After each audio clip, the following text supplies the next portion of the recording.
બાંગ્લાદેશીએ હિન્દુ નામ ધારણ કરી ભારતના ખોટા ડોક્યુમેન્ટ બનાવી કતર ખાતે જઈ ત્યાં નોકરી કરી પરત ભારત આવી સુરતમાં રહેતા એસઓજીએ ઝડપી પાડ્યો છે. સ્પેશિયલ ઓપરેશન ગ્રુપ એટલે કે એસઓજીની ટીમે બાતમીના આધારે ભારત દેશમાં ખોટી રીતે ગેરકાયદેસર રીતે પ્રવેશ કરી પશ્ચિમ બંગાળમાં ભારતના નાગરિક હોવાના અને હિન્દુ હોવાના ખોટા ડોક્યુમેન્ટ બનાવનાર બાંગ્લાદેશી મિનાર હેમાયત સરદારને રહેમતનગર ખાતેથી ઝડપી પાડ્યો હતો અને પૂછપરછ કરતા આરોપીએ બાંગ્લાદેશમાં ખોટા ડોક્યુમેન્ટ બનાવ્યા હતા અને તેના આધારે ભારતીય પાસપોર્ટ બનાવી કતાર ખાતે જઈ નોકરી કરી આવ્યો હતો. હાલમાં સુરતમાં રહી તે સેટિંગનું કામ કરતો હોવાની કબૂલાત કરી હતી. હાલ તો એસઓજી આ મામલે ભિસ્તાન પોલીસ મથકમાં ફરિયાદ નોંધાવતા વધુ તપાસ ભિસ્તાન પોલીસે હાથ ધરી છે.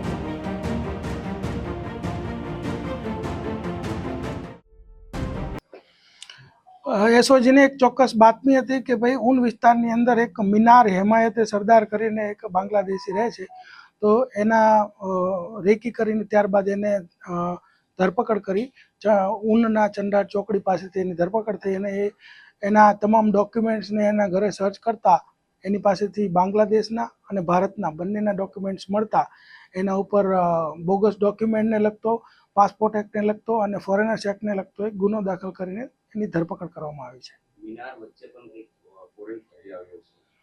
આ મિનાર અહીં 2020માં આવેલો, બાંગ્લાદેશની બોર્ડર ક્રોસ કરીને દલાલ મારફતે, અને ત્યારબાદ તેણે પશ્ચિમ બંગાળમાં બોગસ ડોક્યુમેન્ટ જે છે એ બનાવેલા, જેમ કે આધાર કાર્ડ છે, પાન કાર્ડ છે, સ્કૂલ એલસી છે અને પાસપોર્ટ છે વગેરે બોગસ ડોક્યુમેન્ટ જે ભારતના બનાવી અને સુનિલ નામનું ખોટું નામ ધારણ કર્યું હતું.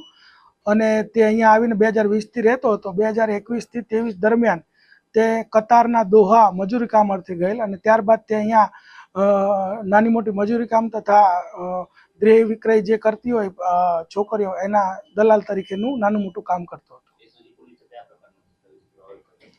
એસઓજી પોલીસે જે બાંગ્લાદેશને લગતા એના ડોક્યુમેન્ટ છે એ બાંગ્લાદેશમાં એ રહેતો હતો એનું ત્યાંનું એલસી, સ્કૂલ લિવિંગ, પછી આધાર કાર્ડ, કતારનું જે કાર્ડ છે તે, પછી એ બધા તમામ ડોક્યુમેન્ટ એકત્ર કરેલ છે. વોન્ટેડ જાહેર કર્યો છે, તેની ભૂમિકા તપાસ ચાલુ છે અને આગળ જે કંઈ કાર્યવાહી થશે એની જાણ કરશું.